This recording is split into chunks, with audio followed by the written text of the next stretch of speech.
Brothers and sisters, before I preach another word, I want to ask something of the men in this church.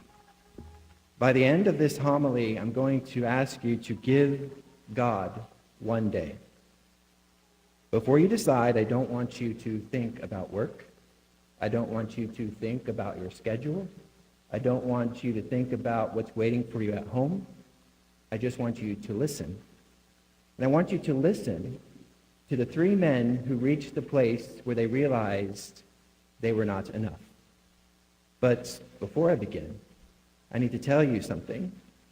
I am not standing here because I have won every battle. I am standing here because I am still in one. You know, there are days when ministry is joyful, and there's days when they're heavy, and there are days when I feel strong, and there's days when I feel like I'm not enough. So today, I'm not preaching at you. I'm standing beside you. Because I need the same Jesus that I'm about to proclaim. Today's readings introduce us to three men, Paul, Elijah, and Peter. If I asked you what those three men have in common, most of us would answer the same way. They have faith, they have courage, they have strength. But that's not what today's readings show us. Today's readings don't show us these men at their strongest.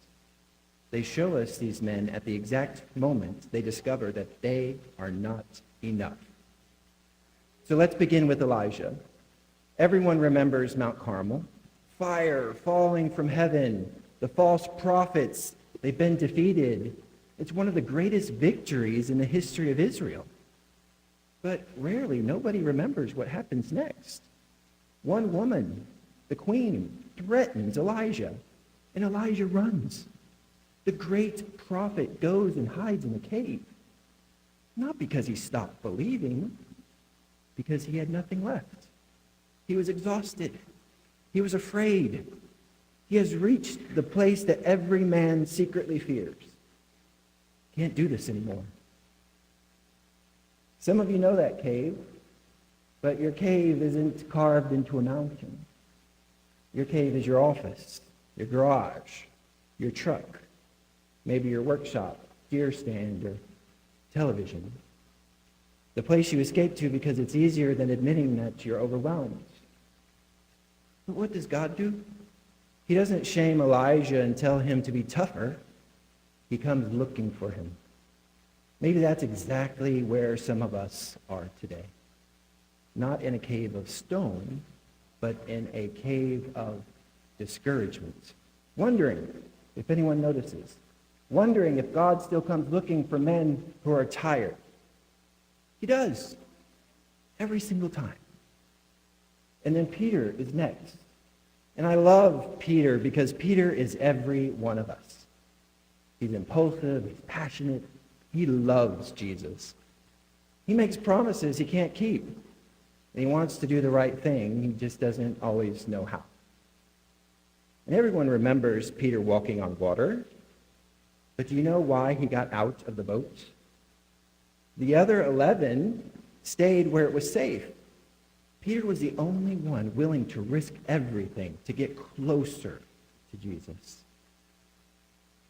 That took courage. But then something happened. He took his eyes off Christ. He looked at the wind. He saw the waves, and he began to sink. Peter did not sink because the storm got stronger. The waves, they never changed. The wind never changed. Peter changed. His eyes moved. Brothers, how many of us are living exactly like that? The storm of your marriage, the storm of paying bills, the storm of anxiety, the storm of wondering whether you've done enough. None of those storms are new. They've been there. The question is, where are your eyes? Are they fixed on Christ? Or have they become fixed on everything that's falling apart? And then Peter prays one of the shortest prayers in all of Scripture. Lord, save me. No long speech, just honesty, just surrender. Just a man admitting, I can't do this anymore. And then Matthew gives us one word that changes everything. Immediately, Jesus stretched out his hand. That tells us everything about the heart of God. Jesus never hesitates to reach for a man who finally admits he needs him. Maybe that's why some of us haven't experienced his hand. We've never stopped pretending. We spent years trying to save ourselves. Meanwhile, Jesus has been standing there all along with his hand extended, waiting for us to stop pretending we've got this. And then Paul. And Paul surprises me. If anyone looked spiritually strong, it was Paul. He preached fearlessly and joyfully. Yet listen to his words today. I have great sorrow and constant anguish in my heart. Constant anguish. Those are not the words of a weak man. Those are the words of a man who loved so deeply. He discovered that he was not enough at that moment. He wanted to bring everyone to Christ, and all he encountered was people rejecting Christ. He discovered something every father eventually learns. Love cannot force another person to choose God. How many of you understand that? You've raised your children in the church. You've brought them to Mass. You sacrificed. You prayed. And now they're gone. You wonder where you failed. But you discovered something every parent eventually learns. You can carry your child to the feet of Jesus.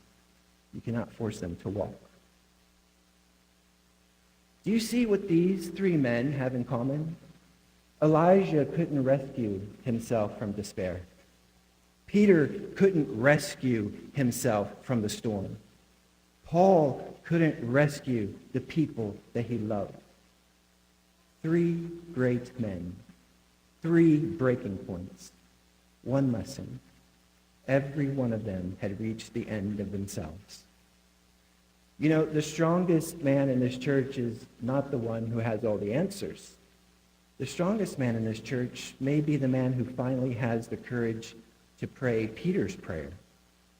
Lord, save me. 3 words. No excuses, no pretending, no trying to convince everyone that you have it together. Lord, save me. Save my marriage. Save me from becoming a stranger to my own children. Save me from the anger that I keep carrying. Save me from the pride I refuse to surrender. Save me from the lust nobody knows about. Save me from the jealousy, the envy, the resentment, the fear. Save me from becoming a man who knows how to provide for everyone around me, yet has forgotten how to fall on his knees before you. Brothers, some of us have spent years trying to become stronger. Perhaps today, Jesus is asking us finally to surrender. Peter was sinking.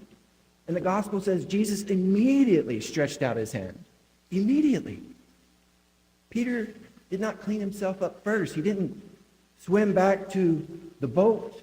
He did not prove himself worthy first. He cried out, and Jesus reached down.